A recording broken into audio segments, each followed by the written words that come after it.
వేసి మీద ఎవరో అందరూ వచ్చి రాళ్ళు వేస్తూ ఉంటే తప్పకుండా వెయ్యండి, ఆవిడ నేరమే చేసింది. లోకాన్నంత వ్యభిచారానికి గురి చేయడం ఆవిడ చేసిన నేరమే, నేను అంగీకరిస్తున్నాను. కానీ మీరు ఏ తప్పు చెయ్యని వాడు ఎవడో ముందు రాయి వేయమన్నాడు.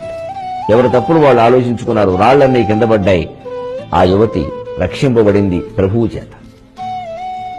వీళ్ళు వెళ్ళిపోయారు. తర్వాత యేసుక్రీస్తు మహానుభావుని యొక్క మాటలు అలా ఉంటాయి. అమ్మి, నేను కూడా నీ మీద రాయి వేయజాలను అన్నాడు. ఎంతటి మహానుభావుడండి!